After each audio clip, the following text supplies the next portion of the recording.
Hey, well, I'm driving again. Oh, I know what's wrong.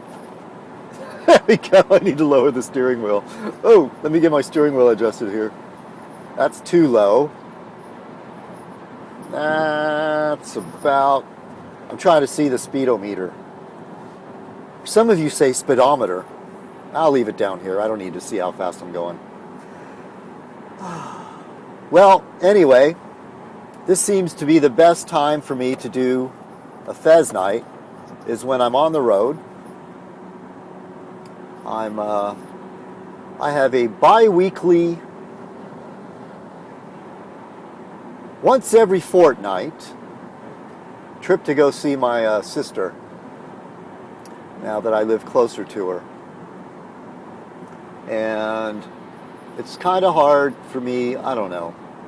I just feel a little bit more to myself, a little bit, I don't know. Just with my living situation, this seems to be the time to do a Fez night. So Fez nights will probably be bi-weekly. Once every fortnight. Fez night every fortnight. In fact, okay, I came up with an idea. So I want to say congratulations to Bobo McGraw, a.k.a. Thomas. I should have did that the other way around. Thomas, a.k.a. Bobo McGraw. Congratulations on getting your driving license. Your driver's license. I don't know why that cracks me up. I think that's what my mother used to say, driving license. Well, it's a nice day. It's a little bit overcast. I won't bother hanging my camera/phone out the window. It's pretty much the view you saw on last Fez night. What else? Oh, I seem to be at a loss for words. Well, oh wait, hold on, I forgot something. Get it? I really can't leave. I have to stay here. Although I am in motion, yes. I'm not staying in one place.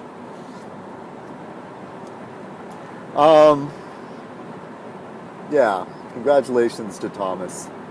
It's really, it's a very American thing, even though it's changing. At least for me, man, I couldn't wait to get a car and my driving license. That was my driver's license. That was the whole thing. That was like what made me a complete American. But it's changing. I understand the what do they call it? The millennial generation? The millennium generation? They get together mostly through the internet, a lot more through the internet and texting. So there's less need for face-to-face time and a kind of a different way to hang out with your friends. Plus, car insurance and a car, it's just so expensive. So that's kind of changing, and probably, most definitely in a good way. The whole American life of driving everywhere has got to change. Even though I used to love that song, Crawling from the Wreckage into a Brand New Car, and I forgot who used to do that, but it was a British band. Nick Lowe, was it? Crawling from the wreckage into a brand new car. There's a line in the song, when I'm disconnected from the wheel, I'm half the man I should be. Yeah, that's how I feel if I don't have wheels.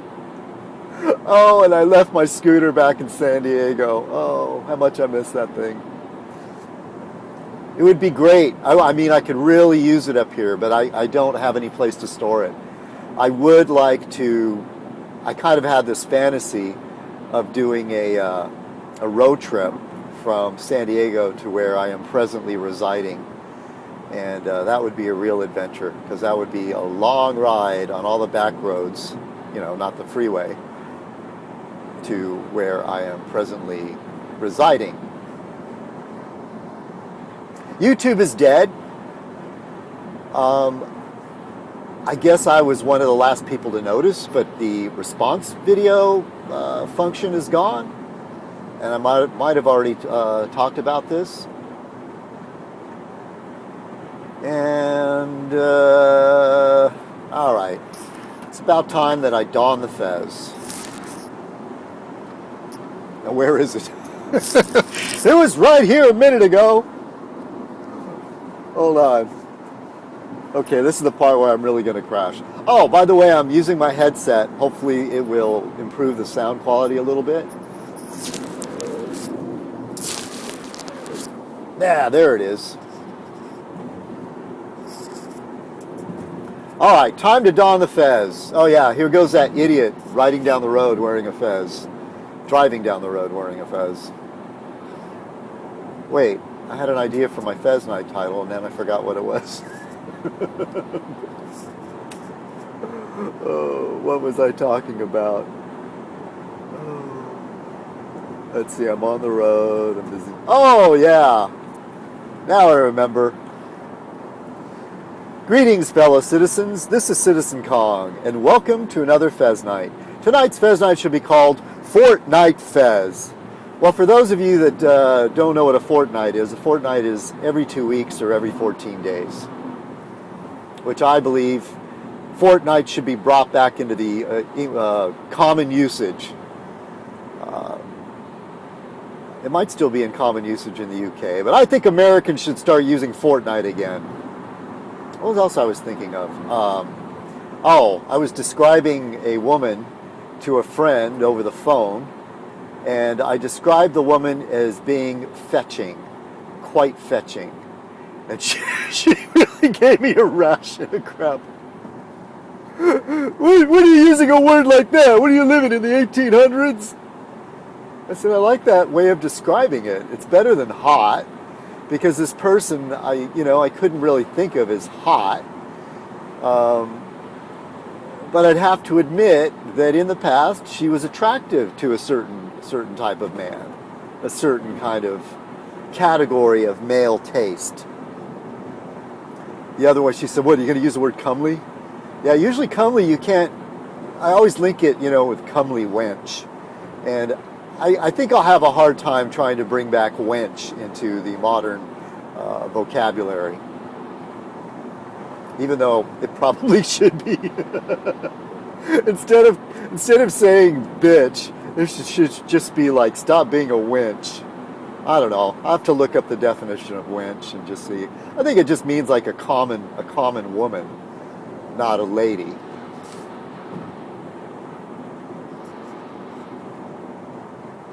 Well, I've been kind of distanced from politics quite a bit. I did get approached by, in San Diego, in front of Trader Joe's, which was right next to Ralph's, there would always be these people out trying to get people to sign petitions.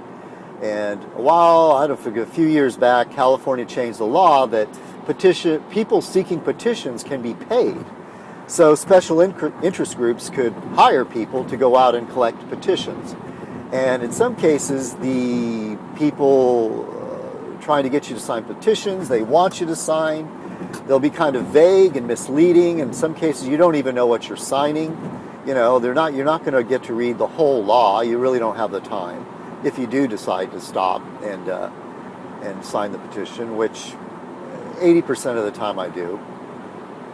And I'll listen to their spiel, and usually it always sounds good, which can't be always good.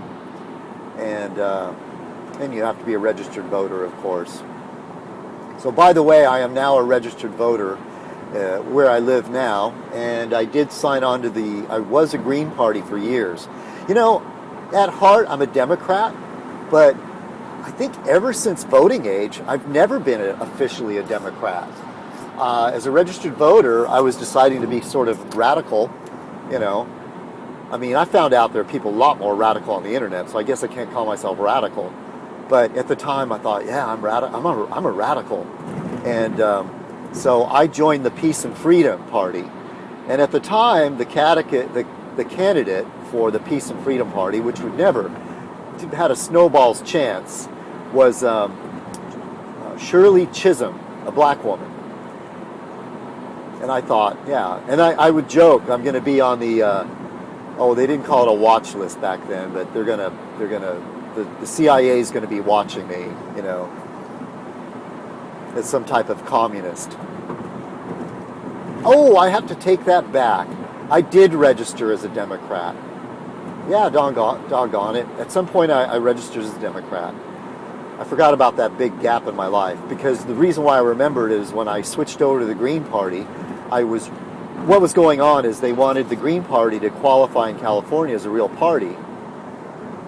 And so there was a big push to try to get people to sign up Green Party. And of course, you're not going to get any Republicans signing up Green Party.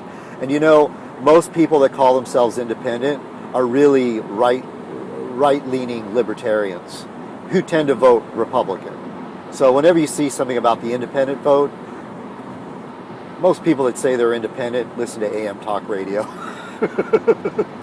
They're ditto heads. Oh, by the way, on another quick topic, of course, this is from a left-leaning media source, is that Rush Limbaugh is in deep, deep trouble. His demographic is dying off, and of course, if you're into media in any sort of way, you know that the key demographic is young people. They're the ones more likely to spend money, and I guess the 30-year-old male is the top demographic. I think, I forget. I have forgotten. So there was this good, Rush Limbaugh's in trouble. I hope they get him off the air. In fact, even some right-wing people are not. There was these big, like the Heritage Foundation and the Koch brothers were just giving him tons of money. I think up into the millions just to shore him up so he could stay on the air. And he's almost become a parody of himself. The guy just flat out lies. He's delusional. God, I hate that guy. I really, really despise him. Even though he seems to be less and less on my radar. By the way, let me plug Chris Merrill in San Diego. And if you have iHeartRadio, go to Kogo and listen to Chris Merrill in the mornings, who is the first AM talk radio guy that's actually intelligent and tries to seem unbiased. I'm sure he's got biases. It's impossible for a human being to be completely unbiased. But it's a sort of goal you can try to achieve. And he takes pot shots at both sides and points out the stupidity on both sides. And I really like him. And I miss listening to him in the drive time in San Diego, drive time home from work. But they switched him to the mornings, and he's still good. And he's on Facebook, Chris Merrill, Kogo. So AM talk radio isn't all bad. He's the only one that I found that I could stomach.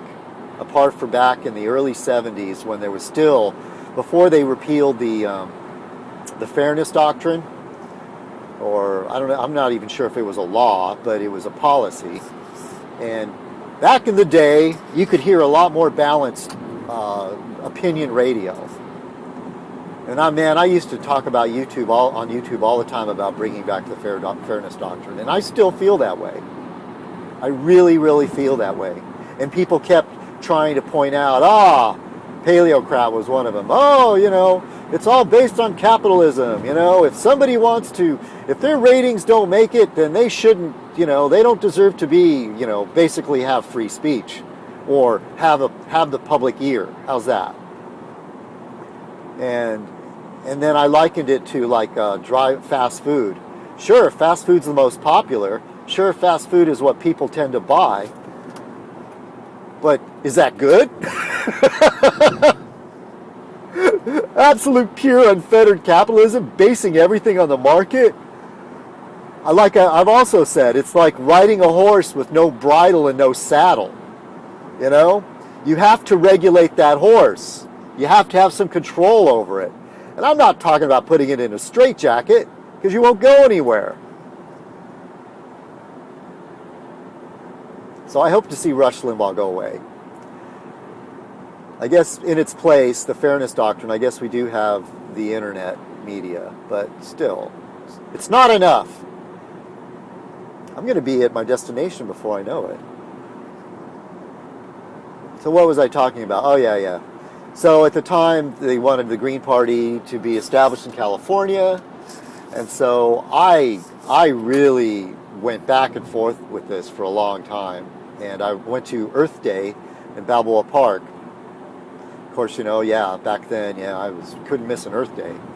And I got approached by somebody trying to sign up people for the Green Party.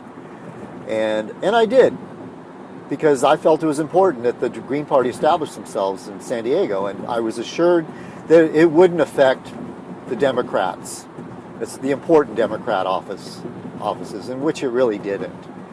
And, you still see a Green Party candidate on the ballot, which is good. Did I ever say that we need a parliamentary system in this country? It'd be like the U.S. would have to completely collapse, in order for us to write a new constitution.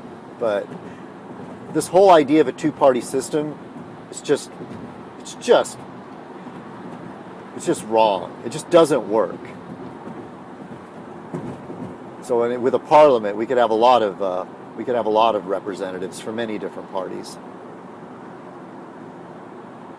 So I meant to switch back from Green Party, but I just stayed there because I liked it. I'm a member of the Green Party. But since I moved, I had to re-register, and when I renewed my driver's license. Am I too old to still drive? Do I have all my faculties? The man's wearing a fez when he's behind the wheel. So I'm a registered Democrat again, which is what I've always been at heart. My old man was a Democrat. Even though, my early part of my years, I assumed he was a Republican, and I've mentioned this before.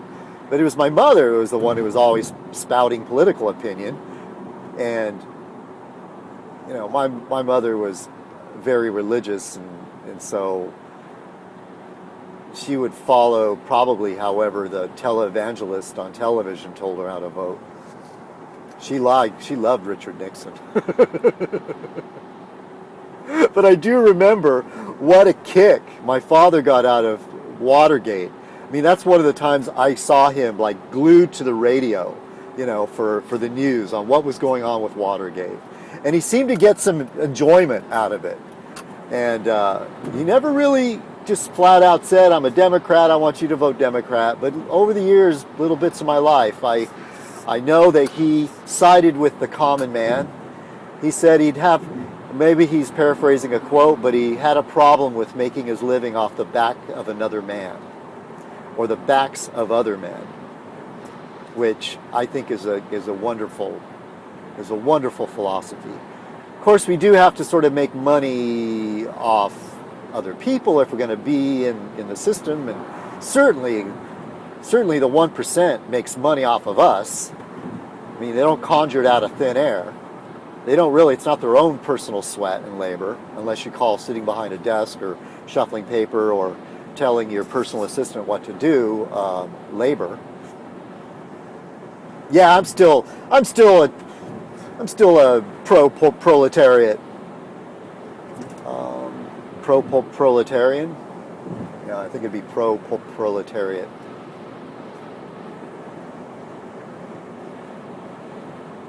So, enough on that subject. A show, and please forgive me if I've talked about this before, but the new season started, and it's a program called The Americans.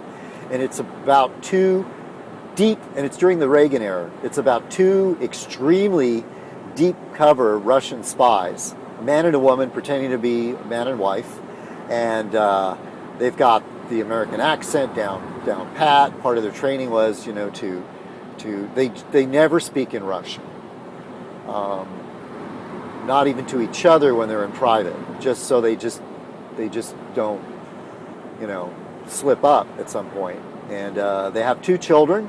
The daughter's a teenager, and I guess the boy might be 11 or 12.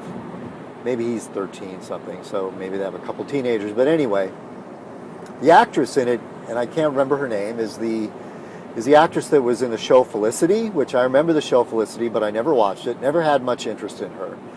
But now that she's on The Americans and she's older, man, that woman is fetching.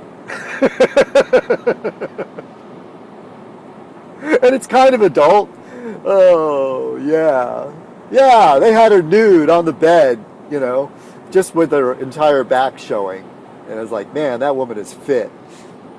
So it's a really good show. And it basically, the Russian spies are, to me, the good guys, to most of the viewers. They're the ones you're rooting for, which is very interesting. And they point out, it's from their point of view, and there's things they point out about Ronald Reagan that are absolutely true, and the hypocrisy of the American government at that time. You know, with the toppling a democratic government in South America to prop up one of their own people, you know, the Contra thing, and doing that secretly. Of course, you know, I'm an American, and sure, I'm glad we won the Cold War. How we did it, I'm not really okay with. There's part of me that just admires the Russian people. I can't help it. They're a rugged group, culturally rugged, and probably not the best place for communism to start because of their history with the czars and everything, and serfs and all that. Because what happened, their brand of communism sort of like just fell right in line with that. The people in the Kremlin just sort of became czars and just a country of workers, you know. But it is the husband kind of embraces American life. At one point, they're even worried about him, you know, that he might just completely cross over, because he does. He loves America, and so do some of the other people in the embassy. I mean, you know, the cigarettes and the discos and the music and the cars. The wife is just completely. She's staunch. She's a staunch Russian. She really holds on to her ideals. One of the problems she has is when the teenager starts sneaking off and joins a church group, and she kind of has an issue with it, but she has to like back off and say that she didn't like that her daughter was lying to her. I mean, it's just a great show. What's interesting is the man who plays the husband. I watched this really bad B movie on Netflix. I go through these some sort of spooky movie, something to do with resurrected dead and World War I. It was kind of cool, though it had a neat look. It's about these British soldiers fighting in the trenches, and something evil is happening, like dead German soldiers are coming back to life and stuff, you know, and basically zombie, what are they? Zombie Huns. So, but anyway, the husband on The Americans was in that movie, and he's a British actor, and so it's funny how some of these British actors have slipped into. Hugh Laurie, for an example, slipped into American media, American television, and you can't even tell. Their accents are so good. I was surprised to find out that the actor in The Americans was British. Hugh Laurie I've followed for years, so I already knew he was English. I don't know if you like old British television. I caught a few episodes of Hugh and Laurie, which is a bit of Fry and Laurie, which is Stephen Fry and Hugh Laurie, they're very, very good friends. I think they went to school together, and they both have very, very good careers, and from what I understand, they're still very close friends. I admire both of them. I've spoken before about what a Stephen Fry fan I am. So The Americans, it's a really neat show, and they do a really good job of. I was a teenager, I think, during the Reagan era, and actually my early 20s, I guess, because I can remember the whole thing where I voted for Jimmy Carter and he lost the election over the Iran hostage situation, and how later finding out how Reagan was making secret deals with the Iranians to send them weapons, and that's how he got the hostages out of Iran. And whatever happened to like we don't negotiate with terrorists. You know? What about that? So some of the things the Russians say about Reagan is absolutely true on the show, The Americans. Great show. The cars, everything, the settings, they have some great, I forgot what the title is, but artistic director, I think, is the one who decides on sets and props and everything. Real good.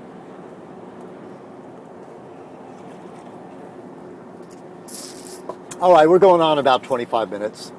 I'll let you in on a little secret. So when I've been recording these past Fez Nights behind the wheel, by the time I get home, I'm too tired to deal with it. So I end up posting it the next week. So what is this? This is Easter Sunday. So you won't get this till next Sunday. Oh, wow. Such is the changes to Fez Night. That's the way it just had to be. My God. So I went through something real bad. Again, I've had enough shit happen.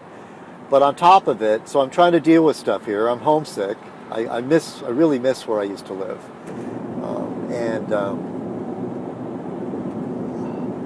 I'm lucky to be where I am. Okay? Don't get me wrong. I'm lucky.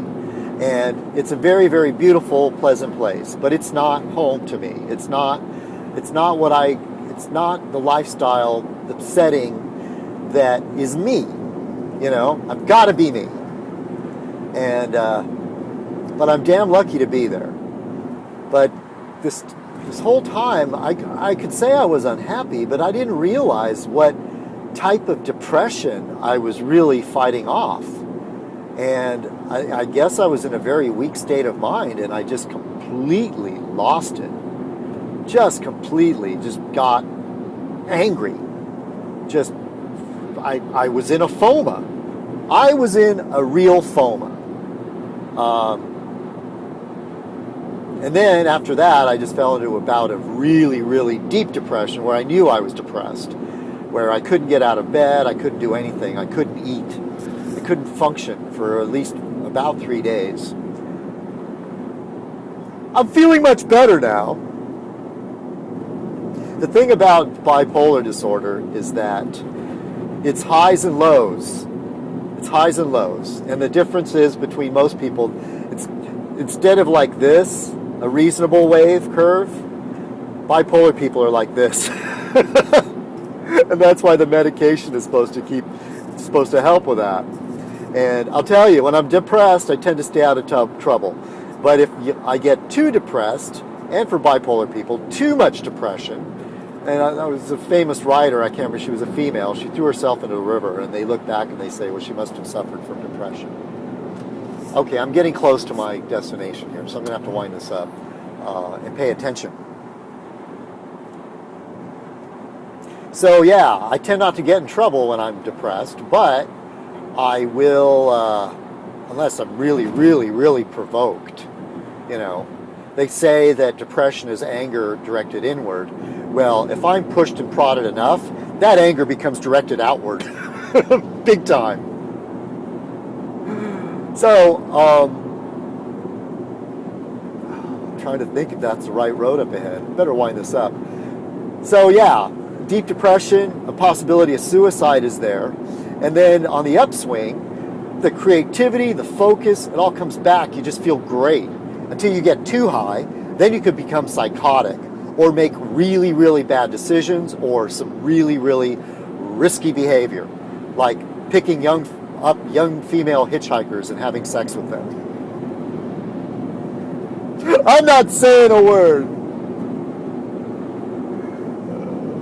Okay, it only happened twice.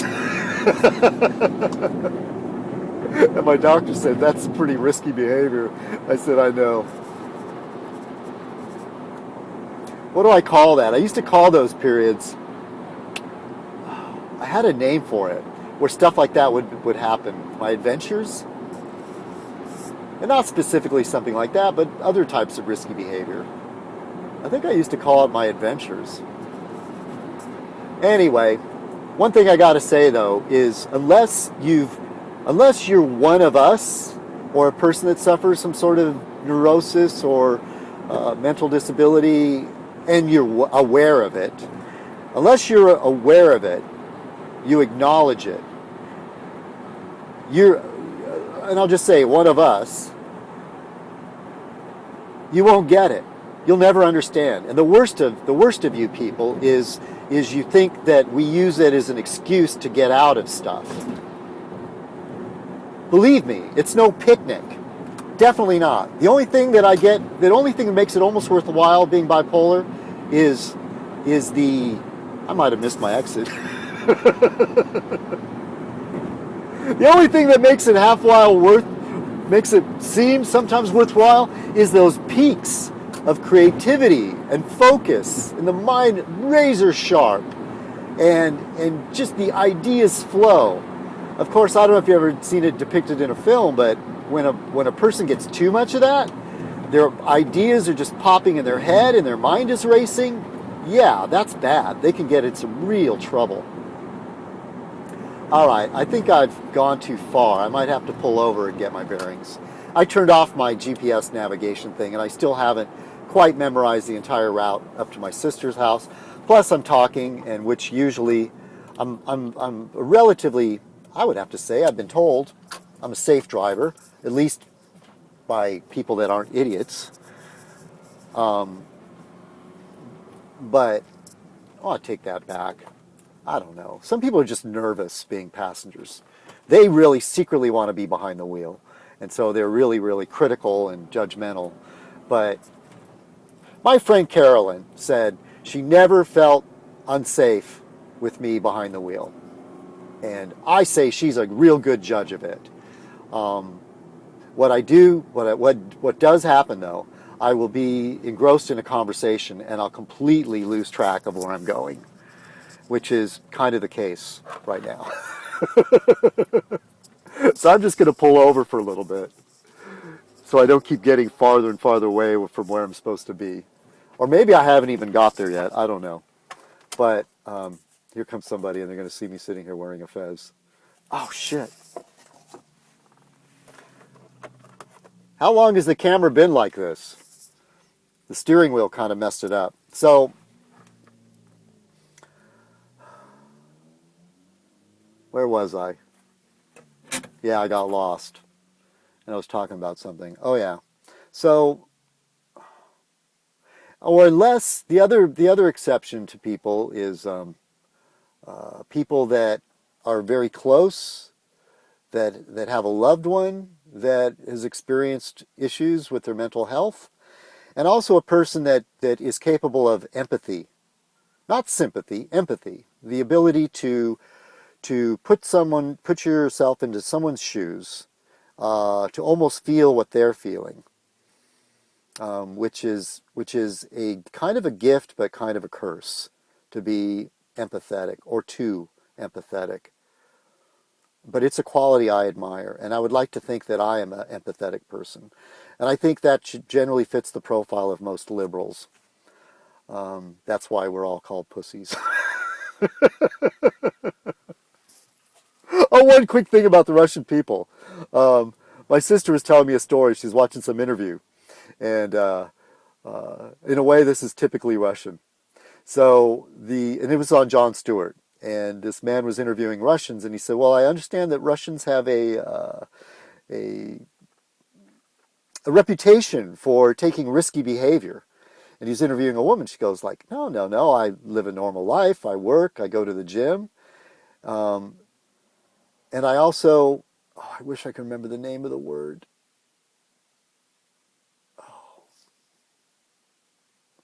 It's probably not what it's called, but let's just say it's called planking, which is something else. She says, and I enjoy planking. And he says, what? She goes, I enjoy placing a board between two, maybe she called it boarding. I place a board between two buildings and I walk across it. And he's like, what? That's really risky behavior. And she says, well, the Russians have a saying. What is it? How would you say it in English? Don't be a pussy. You gotta love it. You gotta admire the Russians. I do. Doesn't make me anyway. I still love America. I admire Americans, but I'm one of them. So I think I have a little bit, some right to criticize. So what was it going to say? The mental health thing.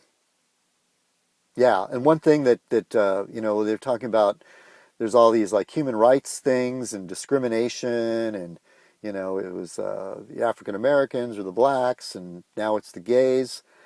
I would really like to see understanding or something, just less discrimination towards the crazy people like me. All right, everybody. Have a great week. And thank you for watching Fortnight Fez. Cheers.